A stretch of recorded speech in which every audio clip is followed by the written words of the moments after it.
En el video anterior, te pregunté si la Segunda Guerra Mundial era inevitable después del Tratado de Versalles. La respuesta corta es sí, pero lo que nadie te cuenta es que los países que ganaron la Primera Guerra Mundial la hicieron inevitable ellos mismos, y encima tuvieron múltiples oportunidades de pararla, y no hicieron nada.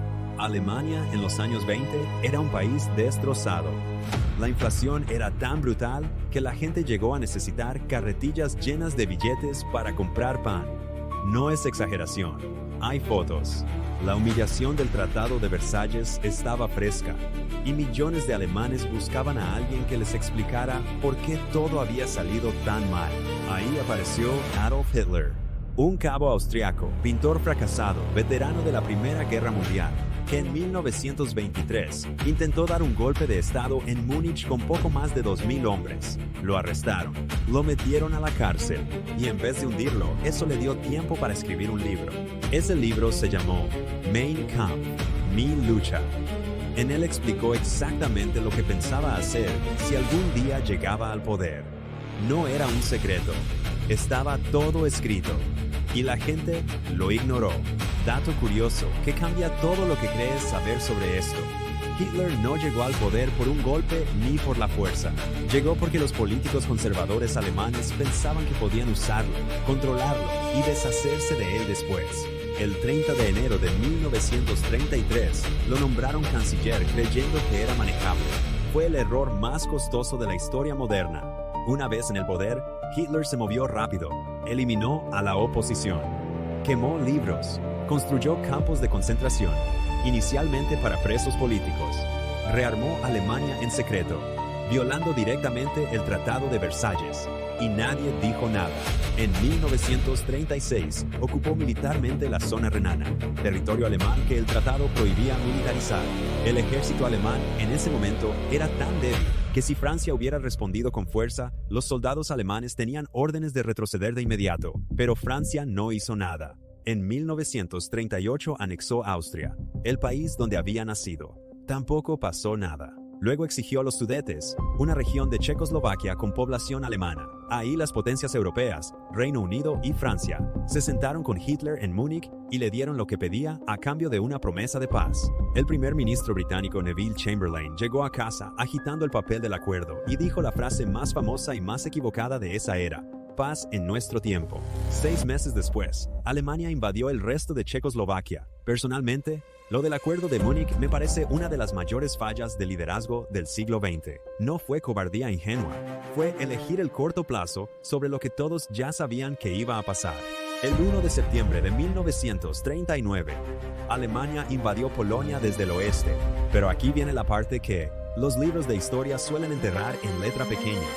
2 días antes, Alemania y la Unión Soviética habían firmado en secreto el pacto Molotov-Ribbentrop.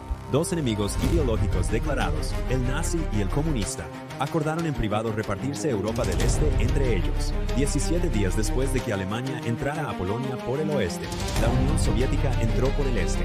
Polonia desapareció del mapa en menos de un mes. Reino Unido y Francia le declararon la guerra a Alemania, pero no hicieron prácticamente nada durante los primeros meses. Los soldados británicos estaban en Francia esperando. Los franceses se escondieron detrás de la línea Maginot, una cadena de fortificaciones supuestamente inexpugnable en la frontera con Alemania. Spoiler, no era inexpugnable.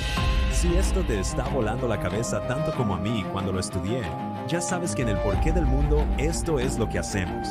Ver la historia como lo que realmente es, una serie de decisiones humanas, algunas brillantes y muchas absolutamente desastrosas. Quédate, porque lo que viene ahora es cuando todo se sale de control.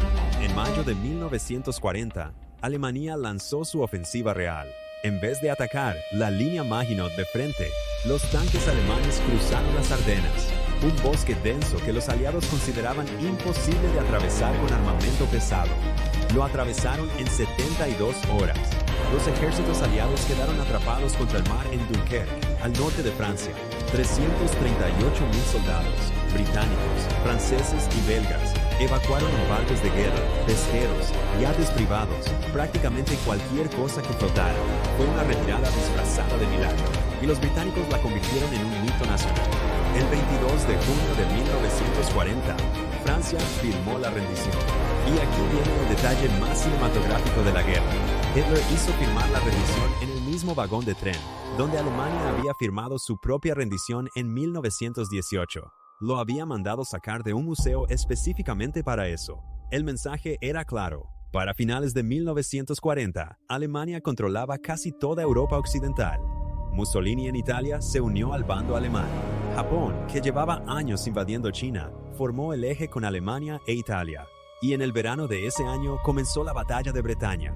Meses de bombardeos alemanes sobre ciudades británicas intentando doblar la voluntad del pueblo.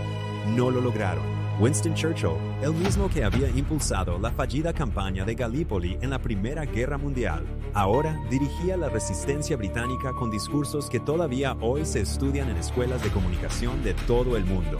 El 22 de junio de 1941, Hitler hizo lo mismo que Napoleón, lo mismo que Carlos XII de Suecia, lo mismo que prácticamente todos los que intentaron conquistar Rusia antes que él.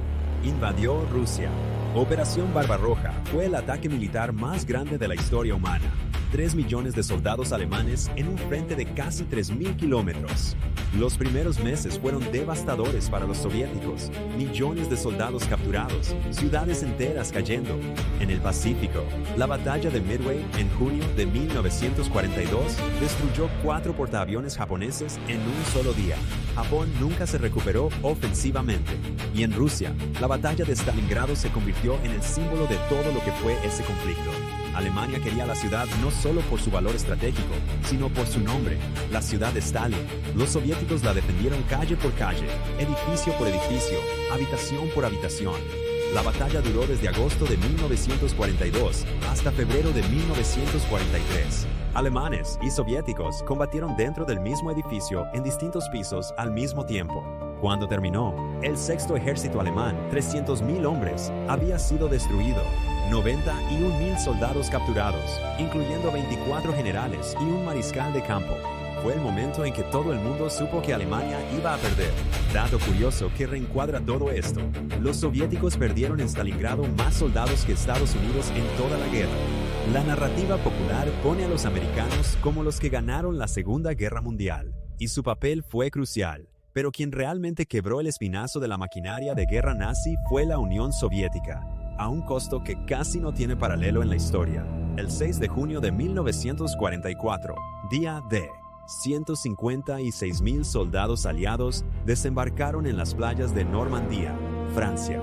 Fue la operación militar anfibia más grande de la historia. Los alemanes sabían que el desembarco iba a pasar, pero los aliados los habían engañado durante meses con un ejército fantasma, con actores que se hacían pasar por generales, con carros de madera pintados que parecían tanques desde el aire. Hitler hasta el último momento creyó que el verdadero ataque vendría en otro lugar. Desde el este, el ejército soviético empujaba. Desde el oeste, los aliados avanzaban. Para abril de 1945, Berlín estaba rodeada. El 30 de abril de 1945, Hitler se suicidó en su búnker debajo de Berlín. Una semana después, Alemania firmó la rendición incondicional, pero la guerra no había terminado del todo. En el Pacífico, Japón seguía peleando con una determinación que aterrorizaba a los aliados. Los planificadores americanos calcularon que una invasión terrestre de Japón costaría entre 250.000 y 1.000.000 de bajas americanas, más un número incalculable de japoneses. El 6 de agosto de 1945, Estados Unidos lanzó una bomba atómica sobre Hiroshima. Una sola bomba destruyó el 80% de la ciudad y mató entre 70.000 y 80.000 personas de inmediato. 3 días después, otra bomba sobre Nagasaki. El 15 de agosto, Japón anunció su rendición. La Segunda Guerra Mundial había terminado. El costo total, entre 50 y 80 millones de muertos, el 6% de la población mundial de entonces. Y entre esos números, 6 millones de judíos asesinados sistemáticamente por el régimen nazi, en lo que hoy conocemos como el Holocausto. Lo que me parece más perturbador de la Segunda Guerra Mundial no son las batallas ni las bombas, es que fue completamente evitable. En cada paso del camino hubo un momento en que alguien pudo haber parado esto y no lo hizo. Los políticos que pensaron que podían controlar a Hitler, los líderes que firmaron en Múnich, los países que miraron para otro lado mientras las leyes antisemitas se apretaban cada vez más. La Segunda Guerra Mundial no fue un accidente como la primera. Fue una serie de decisiones deliberadas de ignorar lo que era obvio. Y eso me parece la lección más importante y la más incómoda de toda esta historia. Entonces te dejo la pregunta con la que me quedo yo. Si los líderes de esa época tenían toda la información disponible y aún así no actuaron, ¿qué tan seguro estás de que hoy somos diferentes? Déjame tu respuesta en los comentarios de El Porqué del Mundo, sin filtro, como siempre.